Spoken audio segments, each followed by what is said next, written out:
and Winchester radiologist.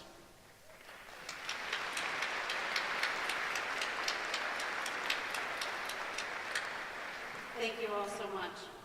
We also have some distinguished community leaders who have joined us today, and I want to take a minute to call them out and ask them to also please start with Tracy Fitzsimmons, our president of Shenandoah University. We also have Virginia Delegate Bill Wiley. Yeah, we can clap for all of them, guys. It's fun. Don't let anyone be left out. Okay. West Virginia Delegate Wayne Clark. West Virginia Delegate Paul Espinoza. West Virginia Delegate Don Forst. Members of Winchester City Council, Mayor John David Smith Jr.,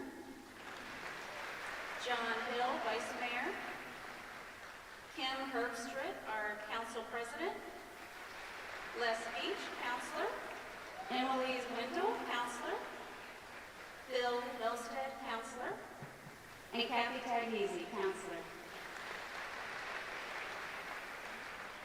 Also in our audience, we have Kathy and Nick Naranchis, who are honorary Grand Marshals this year.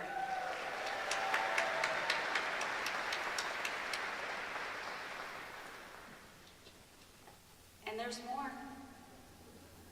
Middletown, we have Charles Harbaugh, the mayor.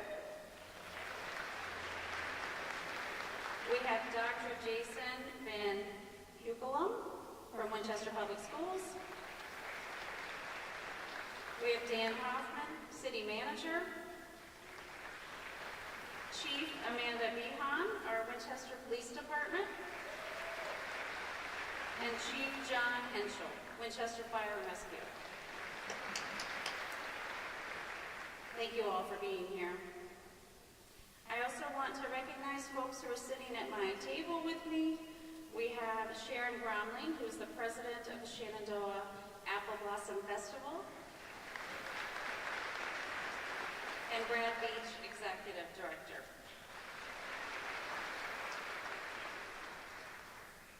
All right, now we all know you don't get this many of us in a room to celebrate and have such a wonderful time if there's not people behind the scenes planning the event and organizing it for us. So I want to take the opportunity to recognize the business at the Bloom Planning Committee. From Valley Health System, Karen Helm, Mike Wade, and Wendy Ware. And from the top of Virginia Regional Chamber, Corey Campbell, Vanessa McAllister, and Danita Roble. Also, Emily Buell, Andy Gale of Literacy Volunteer, and finally, Vince Avery of Summit Events. In a few minutes, we'll have the opportunity to hear from Pete Davis, who has joined us. He's an entrepreneur, an author, and a civic advocate. And we are so thankful that he's here. Welcome to Winchester, Pete. We're really looking forward to hearing from you.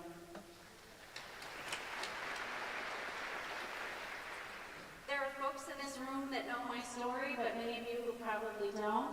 I grew up in Charlestown. I had date nights in Winchester, because that's where you came for the 24-hour Walmart and the $1.50 movie theater at the Delco Plaza. Met my husband in high school at Jefferson High School and have been a member of this community most of my life. I worked at Winchester Medical Center and Valley Health for about 8 years and then left and went to Michigan for 7, and I am so incredibly grateful to be back home in the Shenandoah Valley with all of you. I've been on the job for about 7 months, and I just want to share with you guys, it's a little chilly this year for Apple Blossom. There are people who have accused me of bringing the cold weather with me, having moved from Michigan. And I always say, it's not me, guys, and this is not cold weather. I'm just saying. I've been in the snow for 7 years. But I have all of you here, and one of the things I often do is confess. Things that that I've done and take some responsibility. So I'm going to take the opportunity to share something with all of you. How many of you guys remember just recently we had 75, 80-degree weather and it was gorgeous? Raise your hand. Right? I may or may not have sent a few text messages to people in Michigan where it was snowing, bragging about Winchester, Virginia. Yeah, I did. I'm a terrible friend. So I did that, and I feel like maybe that bragging about this community may have in some way made the universe bring a little bit of breeziness to this community. So I apologize. But when you hear people talk about at the parade this weekend, it's a little chilly and I have to wear a sweatshirt or whatever, please feel free to say, there's a woman who moved from Michigan and came here and maybe made this happen for us. You, please, feel free to forget my name and that story, but I will take the blame. But what I know from having been here with all of you guys is it doesn't matter if it's a little bit chilly in Winchester, Virginia. It doesn't matter if it rains or not. We bloom in Winchester, Virginia, regardless, right? We do this. We show up in our pink and green and we celebrate and we come together and have wonderful fellowship and time together and really celebrate what an amazing opportunity it is to live and work and enjoy this community every day. So I want to thank all of you for being here. And thank you for the warm welcome I have got coming back to this community, and I'm so incredibly grateful. One of the things that I want to acknowledge before I go, when you guys get your food, I promise it's coming, is that today, when I woke up this morning, I got a text message from one of our wonderful physician leaders at Valley Health. And he shared with me that today was the first sunrise in Winchester, Virginia, since March 2020, that we have not had a COVID patient in our hospital.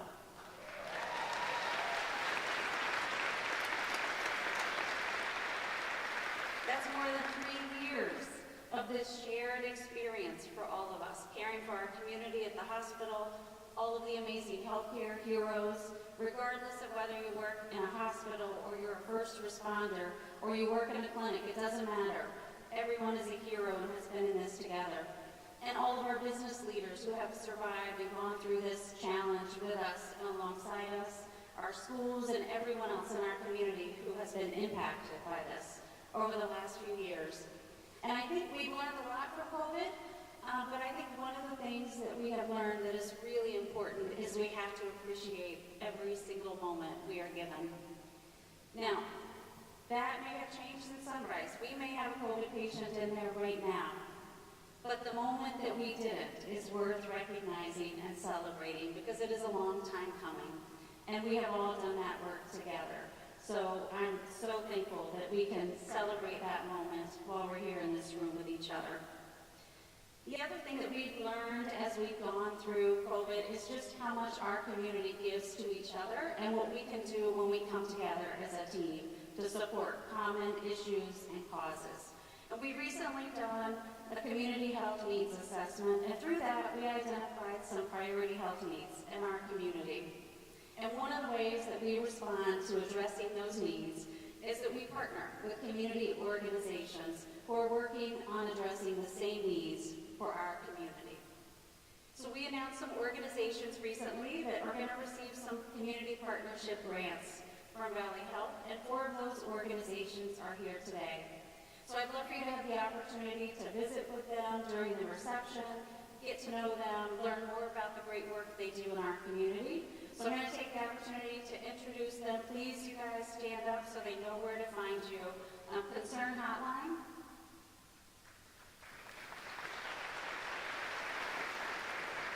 Literacy Volunteers. Page Alliance for Community Action. And WATS, the Winchester Area Temporary Thermal Shelter. At Valley Health, we have seen so many people, so many volunteers come out and donate their time and their energy to caring for patients in our community. We've seen doctors and nurses and other clinicians come together time and time again to really go above and beyond with heavy caseloads, a heavy burden, and limited resources. And we've seen innovation and evolution at its best. Creative minds came together and solved community problems. And I want to just thank everyone who is here. Please join me in recognizing all of you, the colleagues who are sitting alongside you, the healthcare heroes in the room, and others for everything we do together on a daily basis to serve our community and improve health.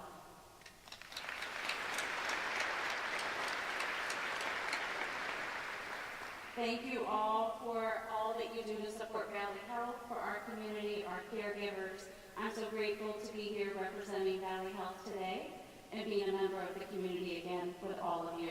I hope you have a wonderful time today at the Business at the Bloom and the Total Apple Blossom Festival. I hope you have a wonderful time. Be safe and enjoy. Thanks, everybody.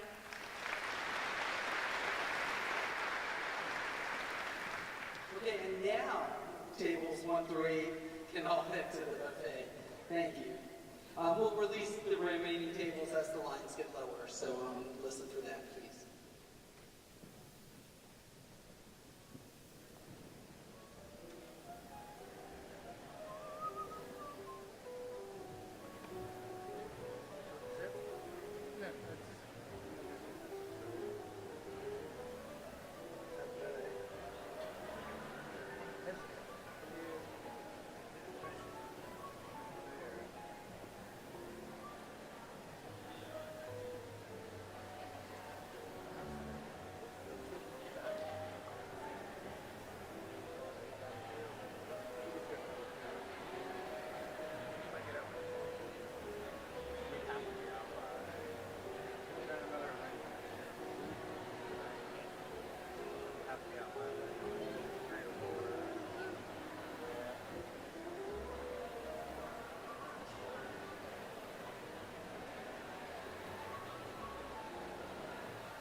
Tables 9 through 16. Please make your way through the buffet.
Tables 17 through 24. I invite you to make your way to the buffet, 17 through 24.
Tables 25 through 32.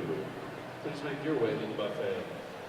And if you can direct your attention to the screen while you're waiting, the winners of the door prizes are listed.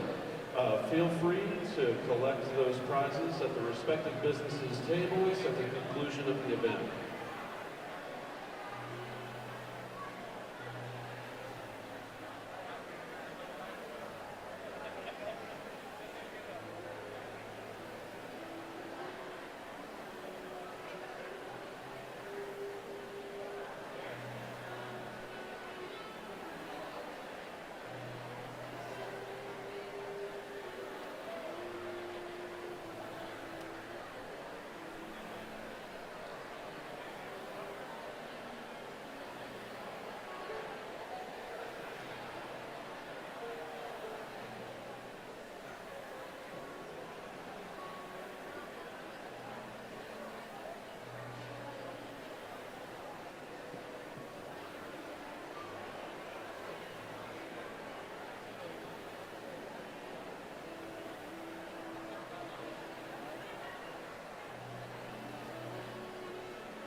Tables 33 through 40, we invite you to make your way to the buffet.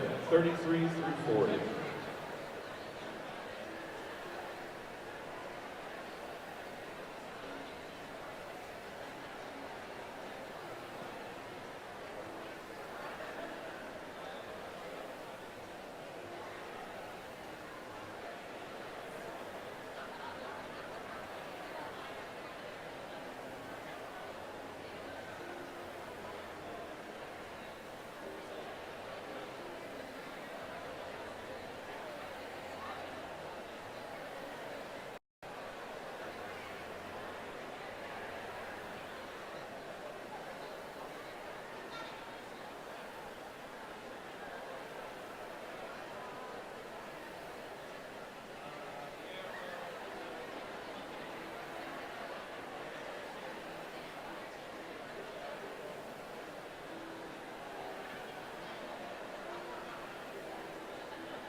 Tables 41 through 48 are invited to make their way to the buffet.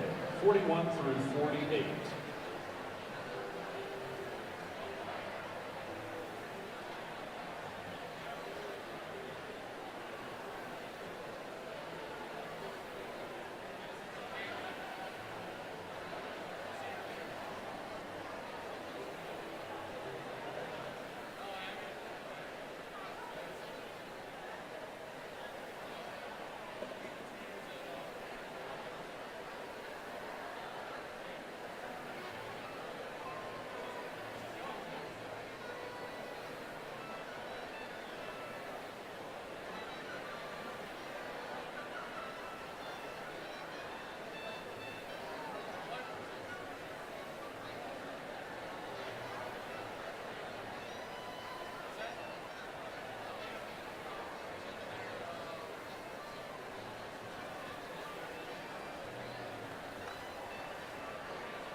Tables 49 through 56 are invited to go through the buffet. 49 through 56.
Tables 56 through 64 invited to go through the buffet. 56 through 64.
Tables 65 through 72 are invited to make their way to the buffet.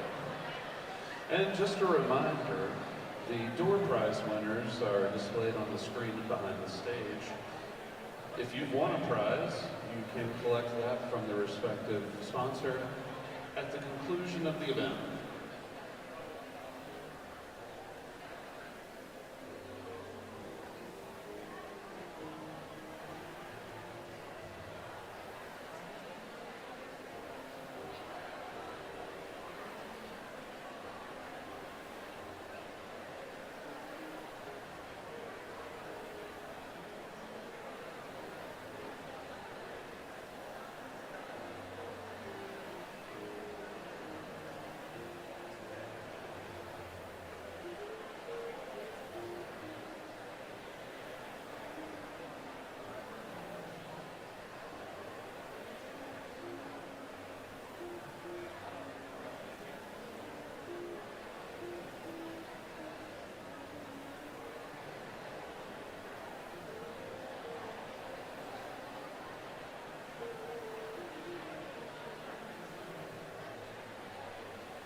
Tables 73 through 84 are invited to make their way to the buffet. 73 through 84.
tables 85 through 96. Welcome you to make your way to the buffet.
Good. Oh, I also told Mike Brandon, I don't see him right now,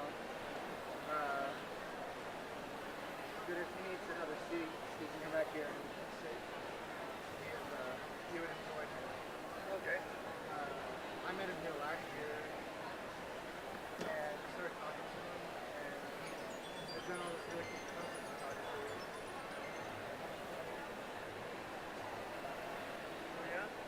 So he's, I think so. He'll actually be in the rock and roll. His picture will be in the rock and roll.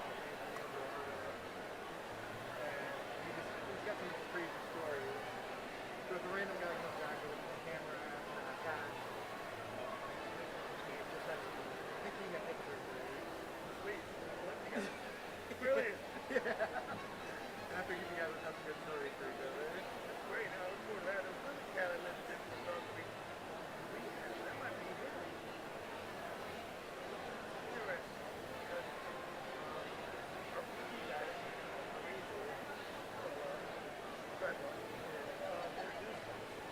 This is my bad.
barrier.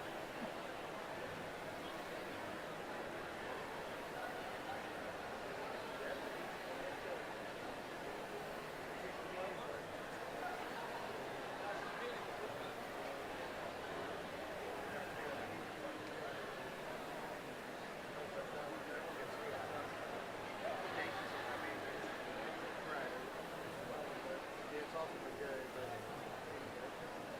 good there.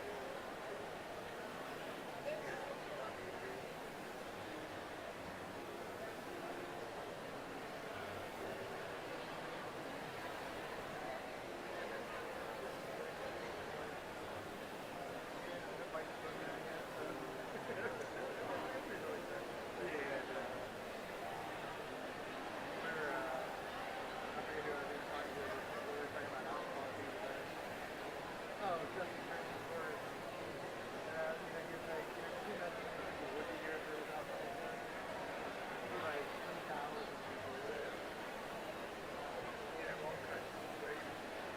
I know some sponsors that used to be the people who used to smash that way. It seems like picked up a little bit, but yeah. Know that stag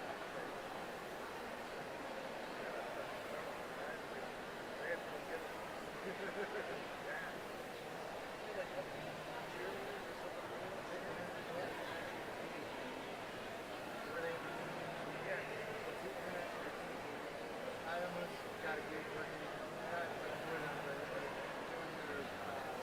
like marketing stuff. So it's like, this is a dream job. It was like, they're just bringing it up to you with cigars. I'm like,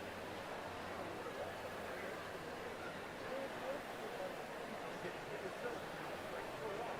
Yeah. That was how we do it here. Out here. They go on the search. Oh, really? Same crew. They just got back from the Outer Banks. Down there, they do a lot of bike washes. It's funny you say that because I remember thinking, 45? How do you? That makes sense. It's the lady who owns it. I actually used to work with her husband. That's how I got connected with them. But they live right here in Manchester, well, Sutter County, and they run this international team right out here, right out of here. So what happened? Not getting the job? It just ended up, they were slowing down at that point, but I ended up getting another job, and I just kind of never went back and said, like, hey, I'd like to go see a concert for you guys. You know, because they'll be down in Miami, they'll go out and live with them. And some of the shops they have are definitely like horrible shops. So you guys can I can make that look extra delightful.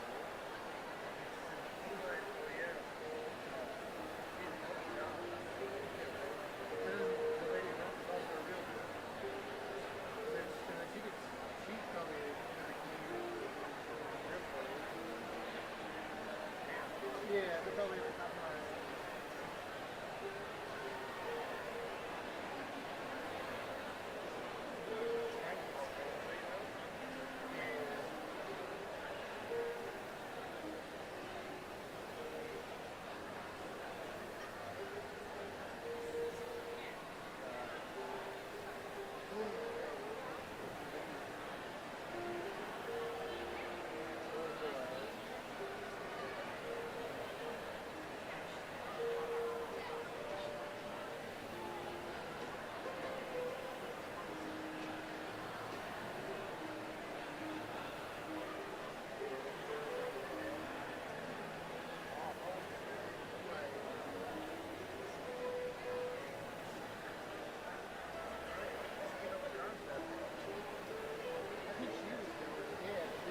Brandon Thomas, and I get the privilege of being the Executive Director of the Winchester Rescue Mission. Also, was the man doing the invocation today, and had a little mess up and miss it, but it's okay, because here's what I've learned. The Bible always has an answer for stuff like this. And in Deuteronomy chapter 8, verse 10, it says, when you have eaten your fill, be sure to praise the Lord your God for the good land he's given you. So we can do that today, right? Also, before I pray, Tanya, I'm going to pray that God will forgive you of your mistake and absolve us from the torture we're experiencing. Awesome. With that in mind, would you bow your head with me and let's pray. Father in heaven, we are grateful today for the opportunity to gather as a community and celebrate Apple Blossom. God, as we gather in this room, we celebrate our incredible community and the businesses that shape it. Father, we pray for the continued success of the business community. God, we're grateful for the way that they make our life better and in turn make our community better. So we pray, God, that our community be one where we are able to continue to live, to love, and to bloom. It's in Jesus' name I pray. Amen.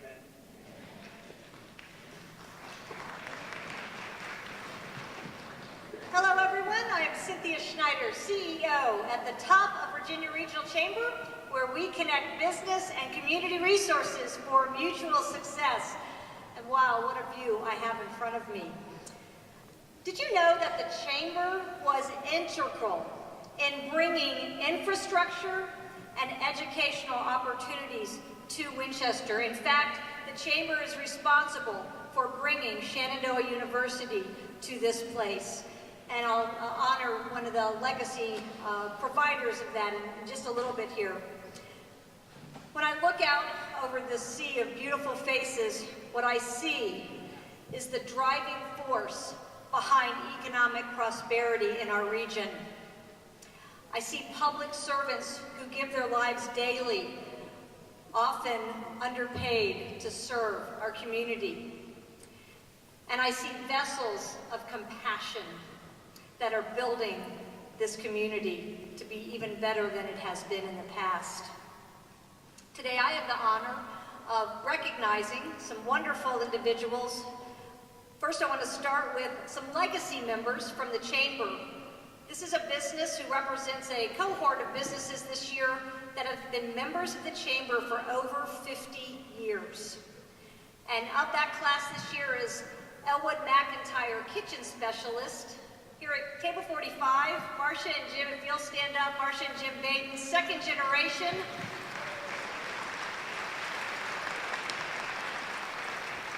We have so many long-standing businesses in our community that have been the backbone of building the foundation that we enjoy today.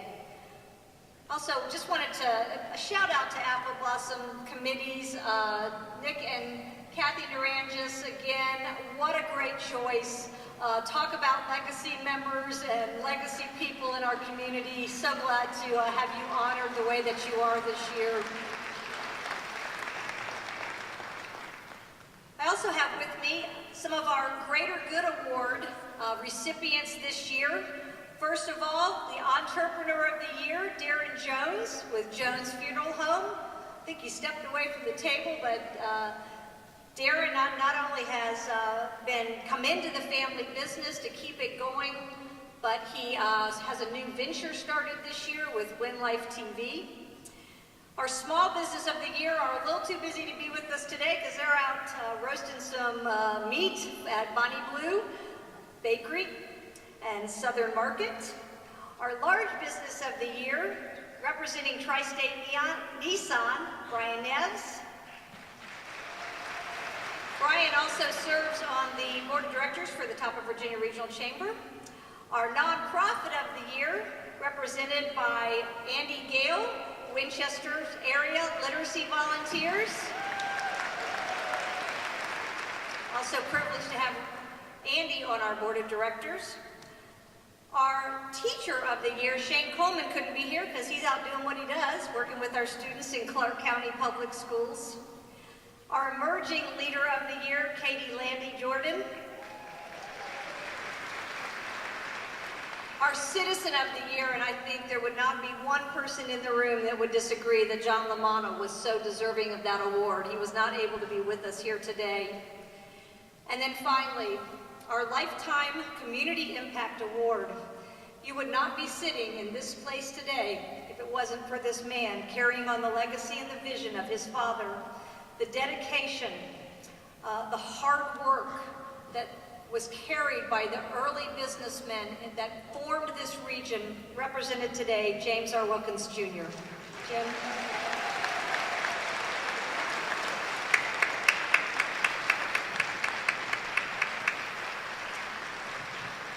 Our community continues to bear good fruit because of the deep dedication, the collaboration, and the hard work represented right here in this room by you, and it is my joy to celebrate with you today. And speaking of emerging leaders, now to welcome our speaker, please welcome to the podium our 2022 Emerging Leader of the Year, Ben Savory. Ben is the owner of Summit Events. He takes everything we do to a whole new level. Ben?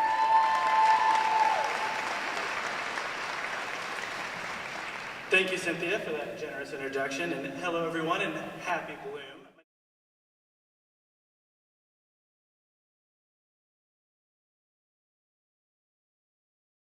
Our speaker today, because I have had the unique pleasure of knowing Pete for about 19 years. We met at something called the Summer Enrichment Program at the University of Virginia, which the only way I can describe it is summer camp for nerds who can't get enough school. And during that time, he has been a constant source of inspiration, optimism, and wisdom. Pete has always excelled in being two things. One, conveying his highly intellectual ideas with humor and conviction, and two, being a good friend. And I know that what Pete says today will resonate with you and inspire you. So, for his formal credentials, Pete Davis is a lifelong Virginian, writer and civic advocate from Falls Church. He works on civic projects aimed at deepening American democracy and solidarity. Pete is the co-founder of the Democracy Policy Network, a state policy organization focused on raising up ideas that deepen democracy, and is currently co-producing a documentary called Join or Die on the life and work of civic guru Robert Putnam, which just premiered at South by Southwest. In 2015, he co-founded Getaway, a company that provides simple, unplugged escapes to tiny cabins outside of major cities, and was featured on Shark Tank. His Harvard Law School graduation speech, A Counterculture of Commitment, has been viewed more than 30 million times and resulted in a book, Pete's third authorship, entitled Dedicated, The Case for Commitment in an Age of Infinite Browsing and Against Keeping Our Options Open. And Pete has recently embarked on his boldest adventure yet, fatherhood. Folks, if you would, please give a big, warm apple blossom welcome to our Business at the Bloom featured speaker, Pete Davis.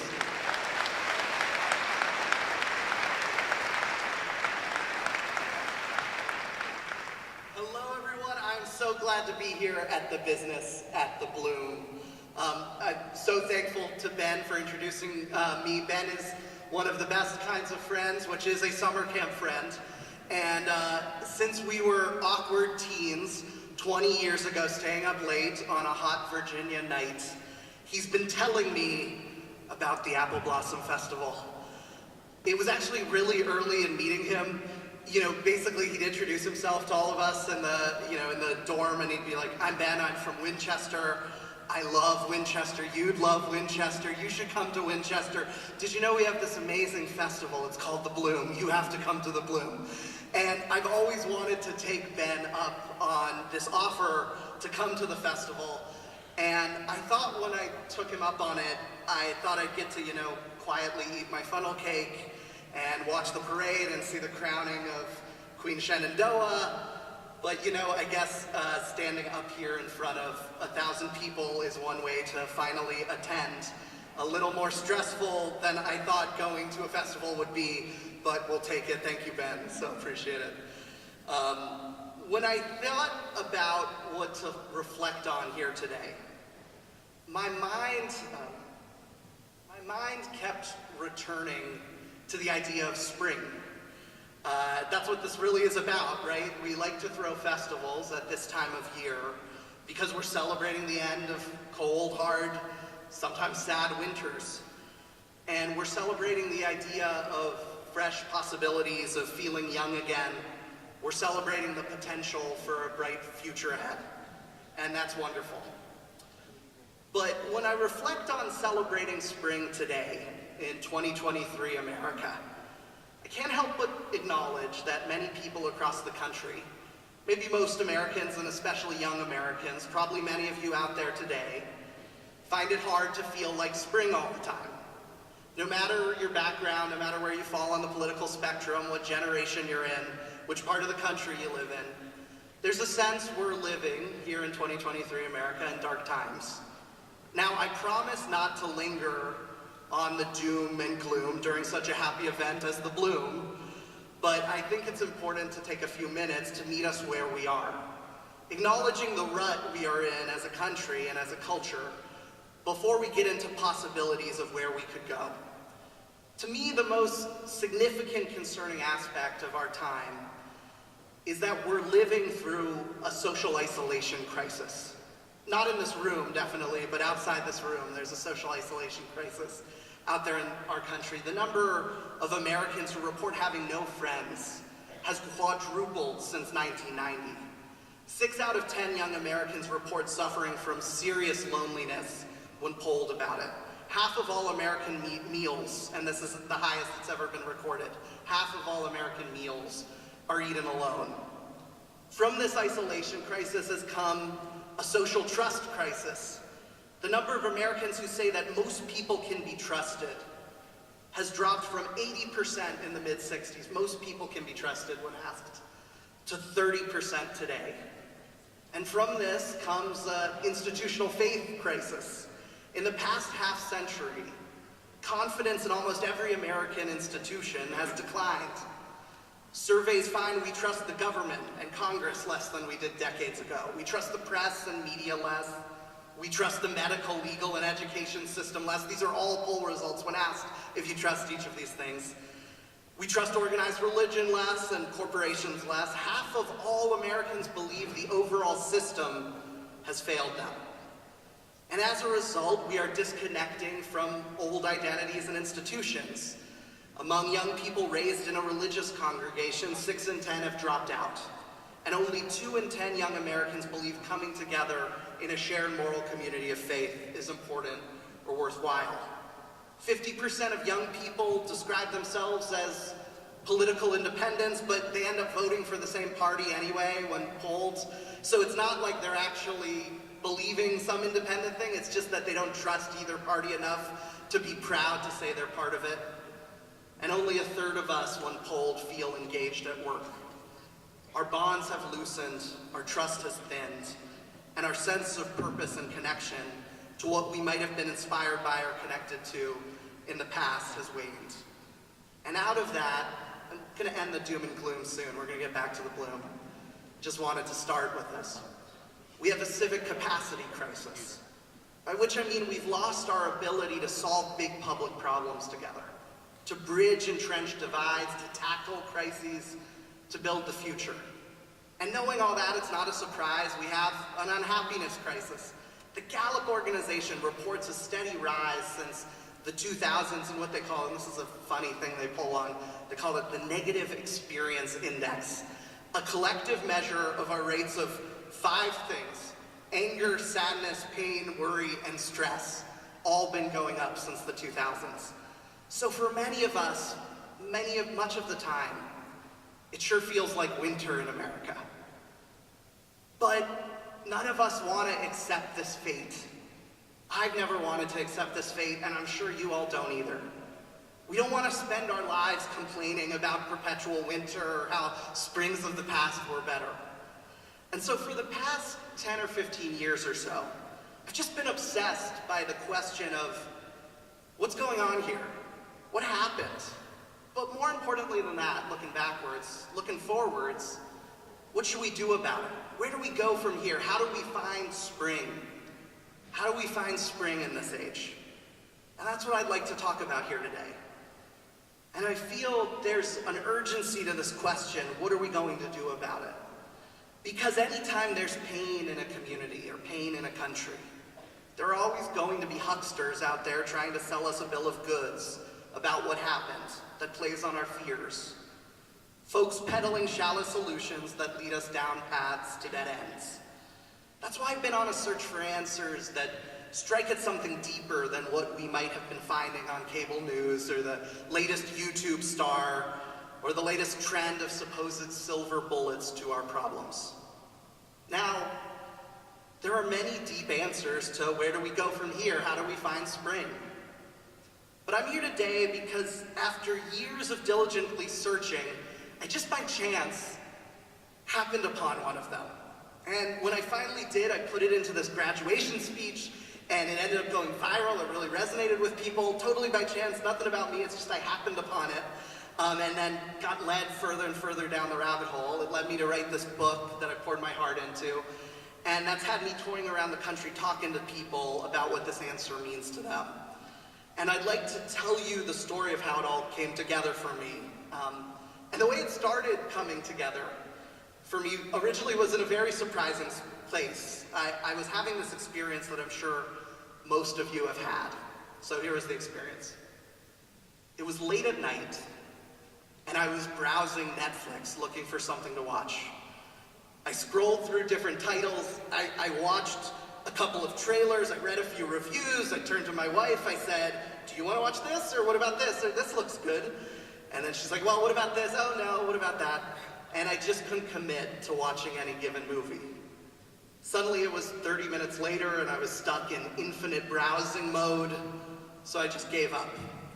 I was too tired to watch anything, so I cut my losses and went to bed. And this wasn't the first time this had happened to me. And as I asked around about it, I learned I wasn't the only one this was happening to. Has any of you, has that happened to you? Yes. And then it hit me. This might be the defining characteristic of my generation, keeping our options open.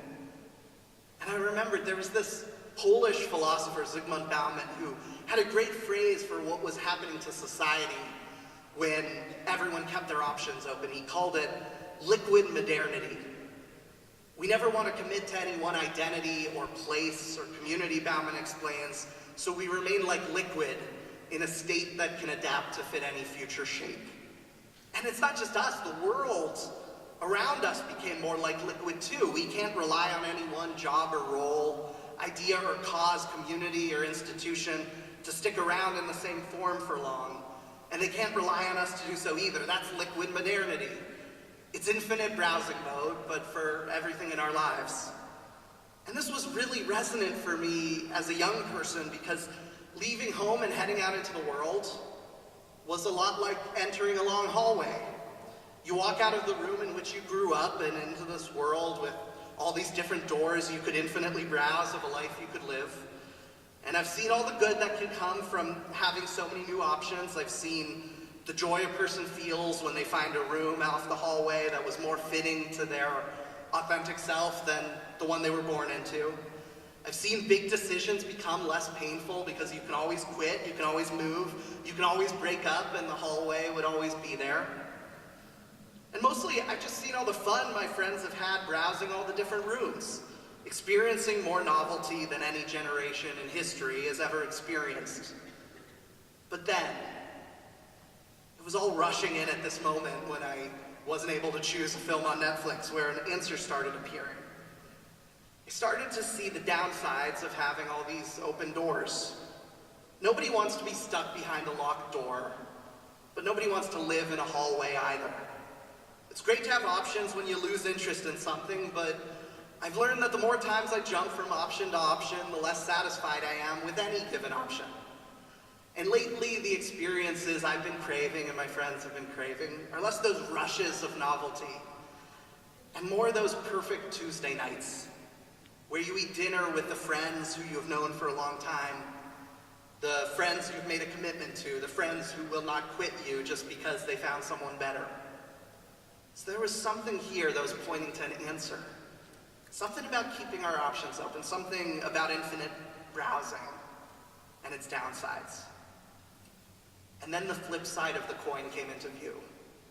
I started noticing that the people who were bucking the trend of our despair, the people who were full of purpose, the people who were having an impact, they were repairing the breach, they were rejuvenating the institutions, they were tackling the big public problems. And while they were doing it, they were finding community and finding joy. They were the people who have clicked out of infinite browsing mode.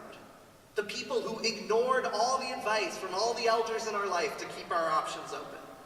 They were the people who've chosen a room, left the hallway, shut the door behind them, and settled in for the long haul. I started noticing long haul heroes were the ones that were capturing my admiration.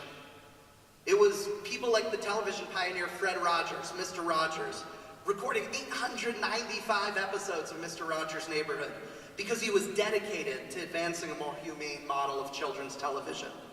I think about the founder of the Catholic worker houses, Dorothy Day, sitting with the same outcast folks night after night because it was important that someone was committed to them.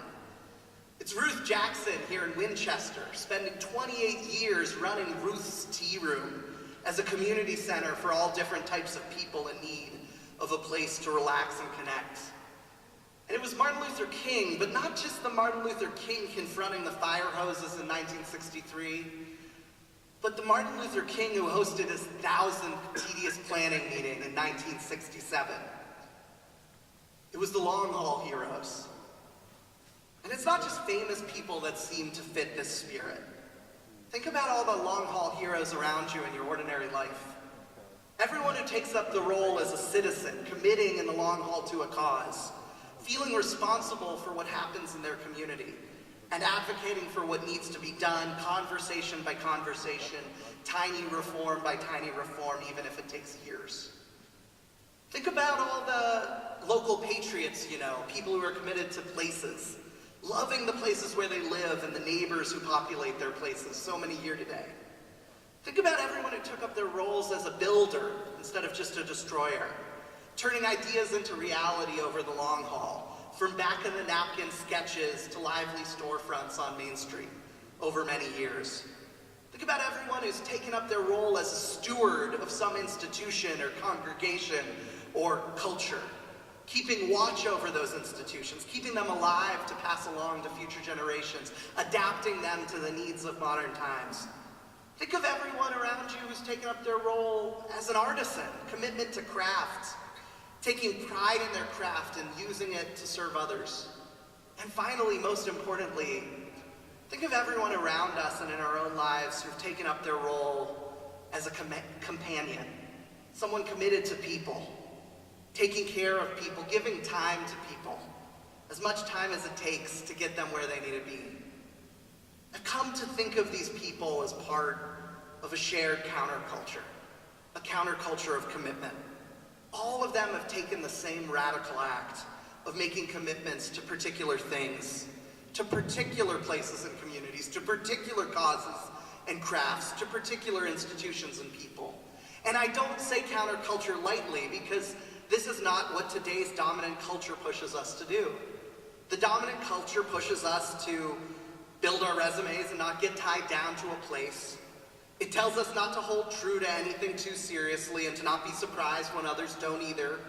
Above all, it tells us to keep our options open. The kinds of people I'm talking about here, long haul heroes, are rebels. They live their lives in defiance of the culture of open options by building relationships and showing their love for those relationships by working at them for a long time, by closing doors and forgoing options for their sake. See, when Hollywood tells tales of courage, they usually take the form of slaying the dragon. There's a bad guy in a big moment where a brave knight makes a definitive decision to risk everything to win some victory for the people. That's Hollywood heroism. It's the man standing in front of the tank, or the troops storming up the hill, or the candidate giving the perfect answer to the perfect question in the campaign. But what I've learned from these long-haul heroes is that this isn't the only valor around. It's not even the most important type of heroism for us to model and to teach our kids. Because most of us don't have to face many dramatic, decisive moments in our lives. At least not ones that spring out of nowhere. Most of us just confront daily life, normal morning after normal morning, where we can decide to start working on something, or keep working at something, or not. That's what life tends to give us, not big brave moments, but a stream of little ordinary ones, out of which we must make our own meaning. The heroes of the counterculture of commitment, through day in, day out, year in, year out work, become the dramatic events themselves. The dragons that stand in their way are the everyday boredom and distraction and uncertainty that threaten all of our sustained commitments. And their big moments, they look a lot less like sword waving and a lot more like gardening. Now, there's a tension between these two cultures, the culture of open options and the counterculture of commitment. This tension between browsing the hallway and settling into a room, between keeping our options open and becoming a long-haul hero, exists both inside of ourselves as individuals and in society as a whole. You can find examples everywhere of young people acting like browsers all around us. You know, we have trouble committing to relationships, endlessly swiping through potential partners. We uproot ourselves often, jumping from place to place, searching for the next best thing. Some of us don't commit to a career path because we're worried that we'll be stuck doing something that doesn't quite fit our true self. Others of us are forced from job to job by a precarious economy. For many of us, it's a little bit of both. But when you look at what we have real affection for, whom we admire, what we respect, and what we remember, it's rarely the institutions and people that come from the culture of open options. It's the master committers we love. In our own lives, we keep swiping through potential partners, but when there's a story online about an elderly couple celebrating their 70th anniversary, we just eat it up. In our own lives, we uproot often, but we line up to get into those famous corner pizza joints and legendary diners that have been around for 50 years. We like our tweets and videos short, yet we'll also listen to 3-hour interview podcasts or binge 8-season fantasy shows. At its sweetest and most intimate, we feel this tension in our relationships. We want to go out into the world and have big adventures, but deep down, many of us also just dream of living in the same neighborhood with all of our best friends. And despite all the dissolution, despite all the preference for novelty over depth, individuality over community, flexibility over purpose, our culture still holds marriage and parenthood as sacred, the last of a dying breed of common commitments. But what accounts for this tension? Why do we love committers but act like browsers? I think it's because of 3 fears that we all face. I sure face them. First, we have a fear of regret. We worry that if we commit to something, we will later regret having not committed to something else. Second, we have a fear of association. We think that if we commit to something, we'll be vulnerable to the chaos that that commitment brings to our identity or our reputation or our sense of control. And third, we have a fear of missing out, FOMO. We feel that if we commit to something, the responsibilities that come with it will prevent us from being everything everywhere to everyone. Because of these fears, the tensions stick around. We act like browsers, we love committers, and we're too scared to make the jump. So we're stuck. So how do we get unstuck?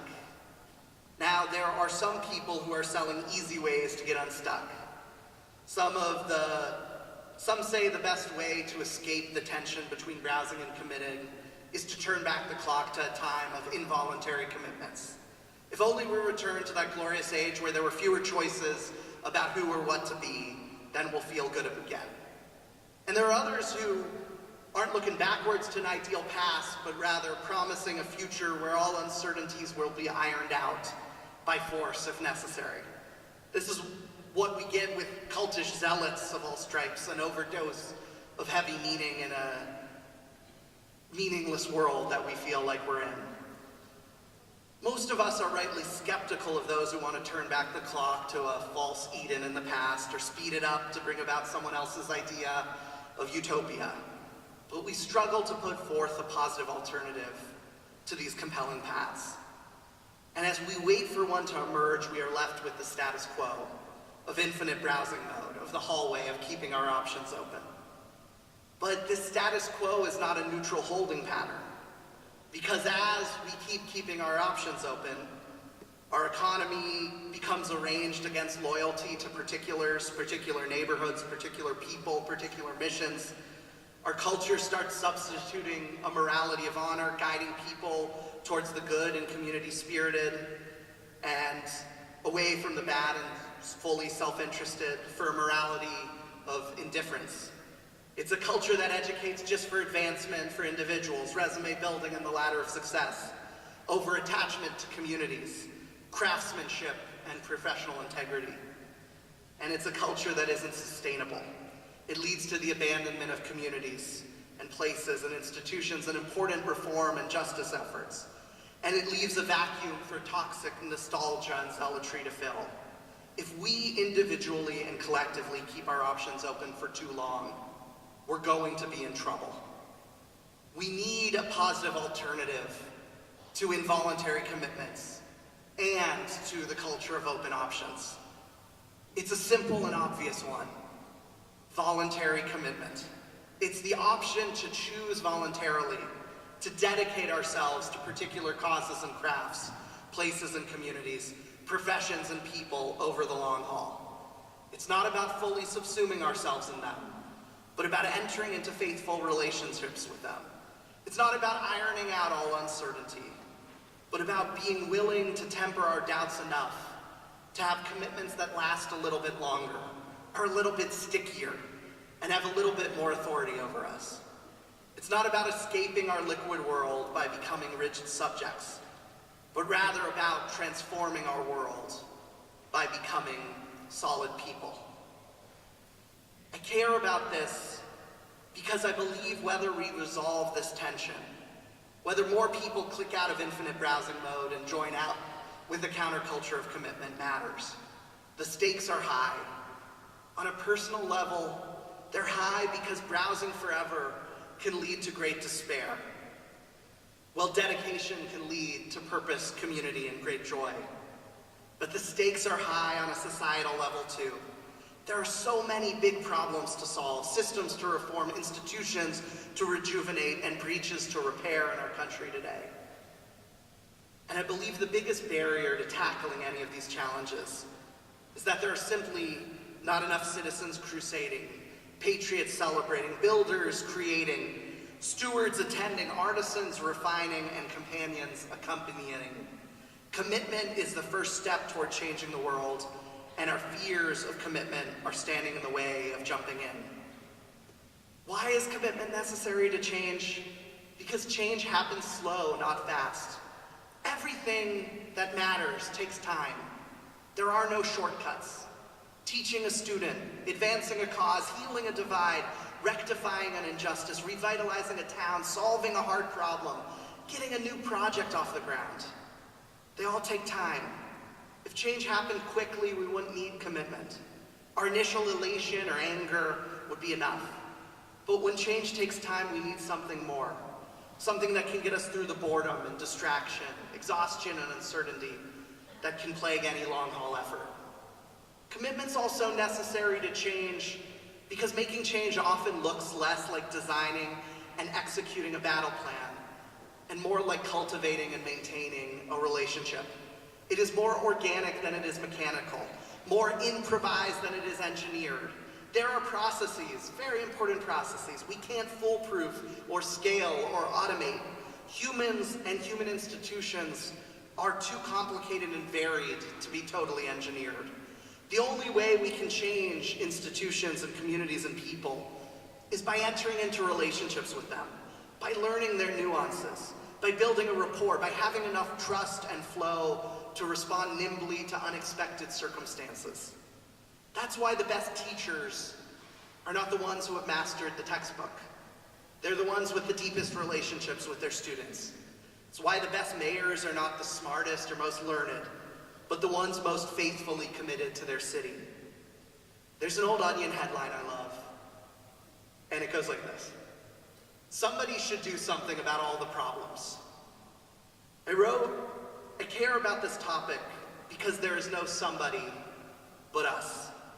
If we cannot become a more dedicated people, if we cannot master collectively the slow work of cultivating relationships, all the problems will keep piling up. We often assume that some acute and looming threat, like a foreign invader or domestic despot, will be our civilization's downfall. But if we are to end, that end is just as likely to come from something far less dramatic: our failure to sustain the work. It's not only the bomb or the bully that should keep us up at night. It's also the garden untilled and the newcomer unwelcomed, the neighbor unhoused and the stranger unheard, the voice of the public unheeded, and the long simmering calamity unhalted. But we need not be afraid, for we have in our power the ability to perform the slow but necessary work of turning visions into projects, values into practices, and strangers into neighbors, if we are willing to dedicate ourselves. Personal joy and communal flourishing would be enough, but there's more. Commitment, I have observed, helps us feel more at peace in existence and more oriented in the cosmic storm. It's hard to be certain about anything these days. We don't know what to believe in, whom to trust, or what will even be around next year. We can't tell what's worth putting time into, what's meaningful, and what's a mirage. Some solve this uncertainty by clenching tightly to rigid truths, but for many young people today, that kind of rigidity doesn't work for us. We don't deny that there might be a capital T truth out there, but if there is, we can only see now, as it is written in Corinthians, through a glass darkly. This uncertainty is part of why we have trouble committing. Since we know nothing for sure, we might think it's safer in the hallway or on the menu screen. Better not to choose a room or a movie at all than to be wrong about what we choose. But deep commitments can be a middle way between nihilism and rigidity. To commit is to enact partial certainty, to be willing to try something out for a long time, to embody it, and to see what happens. It is less, doubt comes with the territory.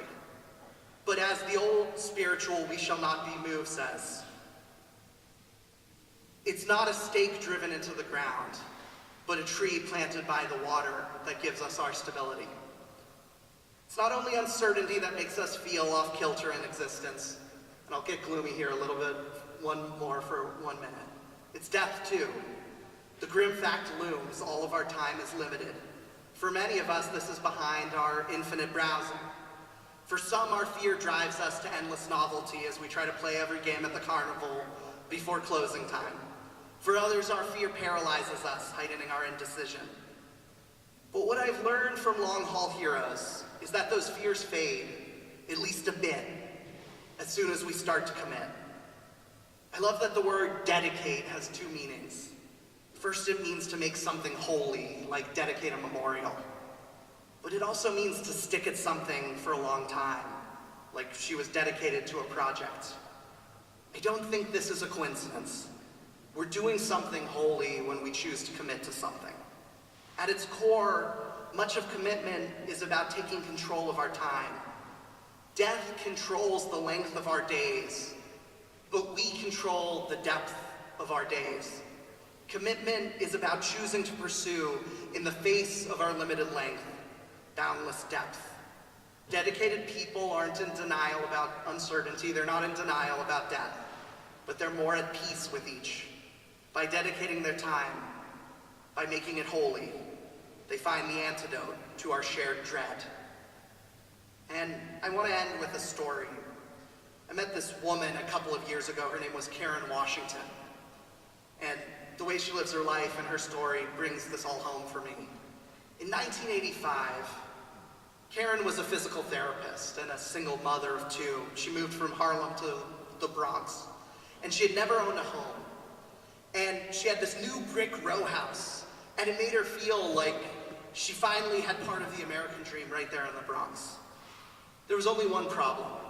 Across the street from Karen's new home was a vacant lot that was filled with garbage. She and her neighbors had been assured that another row house would be built there, but months turned into years, and construction crews never showed up. My American dream became an American nightmare, she told me over the phone when I asked her about this. She wondered why she even moved to the Bronx if it meant she was just going to spend every day staring out her kitchen window at a pile of trash. For me, she remembered about the time, there was a lot of despair, a lot of hopelessness, a lot of anger. But one day in 1988, Karen looked out her window and saw something new, something surprising across the street. One of her neighbors, Jose Lugo, was standing in the vacant lot with a shovel. My eyes lit up like a Christmas tree, she remembers. She walked across the street and asked Jose what was going on. He told her he was thinking of cleaning out the trash in the vacant lot and planting a community garden. Yes, Karen exclaimed, can I help? And they got to work gathering people in the community to join the effort. Day by day, they cleared the trash. Eventually, they started planting. Karen had no idea how to garden at first. All she knew was you had to put seeds in the ground and water them. So that's what she did. They would fill the plots with corn and squash and kale and collard greens, cantaloupe and string beans, hens and holly bushes and more. The effort was such a success that within a year, the neighborhood was able to petition the city to declare the vacant lot an official New York City community garden. A sign went up out front, the Garden of Happiness. And the more time Karen spent in the garden, the more she got to know her neighbors. As she did, she started learning about the public problems that affected them. I was hearing about social issues that were happening around me, she told me. I'm in the garden and I hear people say, we have no heat, we don't have water, we can't afford a place to live, my child's going to school and they have 40 kids in the classroom. So Karen, through her work in the garden, got involved in causes beyond the Garden of Happiness. She joined together with other community gardeners to form a coalition to advocate and educate and create at a larger scale in the city. She started sitting on boards of food justice and hunger alleviation organizations. She co-founded Black Urban Growers to raise up the voices of Black farmers and gardeners in the food movement. She honed her craft and now owns an organic farm upstate, Rise and Root Farm. 3 decades after Karen decided to walk over to Jose and say, yes, can I help? It's still going strong, bringing joy and community to the neighbors of Prospect Avenue, some of whom weren't even born when Karen and Jose started planting seeds. Gardening is the great symbol of commitment. When we plant a garden, we dedicate ourselves to doing a lot of work without immediate gratification, all with the hope in some beautiful bounty that may or may not emerge at some point in the future. Gardening is not quick and mechanical, it's slow and organic. Gardens are delicate at first, but they can grow into robust ecosystems. Gardens, like commitment, require a certain level of rootedness. You have to tend to plants consistently. You can't chaotically bop in and out of gardening. And if you need to take a break from your plants, the only way to do so without killing them is to build community, to invite others to join you in your relationship with your garden. And most importantly, gardens, like commitments, are great sources of joy. Karen Washington told me that she thanks God every day for how great her life is. Gardening takes time, she insists. But in the hard times, you have to look at the big picture and have faith. I knew regardless that something was going to happen with that empty lot, she told me. I knew in my heart and soul that we were not going to be there the rest of our lives looking at that empty lot. Many of us find ourselves in similar situations to the one Karen found herself in. We arrive in life and discover various vacant lots right outside our front doors. No one seems to be in charge of them. The powers that be are nowhere to be found. The longer the lots sit vacant, the worse they get. When faced with vacant lots of life, some choose to do nothing. The excuses pile up with the trash. I have no experience with this. I bet someone else is in charge of this. I'll focus on what's going on inside my house, but not across the street. others choose to move, to hit the road, in the hopes of finding a more perfect place where no vacant lots are to be found. Take it or leave it. These seem to be the options most people are choosing from these days. But Karen Washington and people like her are living out a third option, dedicating themselves to turning the vacant lots of life into something different. They're entering into relationships with them and sticking with those relationships until there's something living there. When we commit, we aren't doing something small. Our dedication is not like a drop in the ocean. It's like a fire in the darkness that could become a blaze, or a stream carving out a path that could become a canyon, or a seed planted in the cracks of the concrete that could become a great oak. It is life, and life is generative. It grows and spreads and reproduces, and most importantly, supports other life. This is what Dorothy Day meant when she said, "We fight futility when we make peace with laying one brick at a time, taking one step at a time, and begging for an increase of love in our hearts that will vitalize and transform these actions." It's why the Reverend William L. Watkinson preached that it's better to light the candles than to curse the darkness. It's why the Kentucky poet Wendell Berry thought that in the dark of the moon, in the flying snow, in the dead of winter, the best thing to do is to walk the rocky hillside sowing clover. A piece of life in a deadened world is not a tiny thing, it is everything. And if by our commitments we bring to life a few once vacant lots that can stand in contrast to the bleakness of the world around them, those small alternatives are already triumphant, a vibrant future already alive in the present. There are people all around the world who have made the choice Karen did to respond to an invitation to dedicate themselves to transforming some vacant lot of life into a lush garden, place by place, cause by cause, craft by craft, person by person. They are revitalizing the world. We must all respond to this invitation too, because the hard but lovely truth is business in the bloom. It is up to us to bring the spring. Let's start digging. Thank you.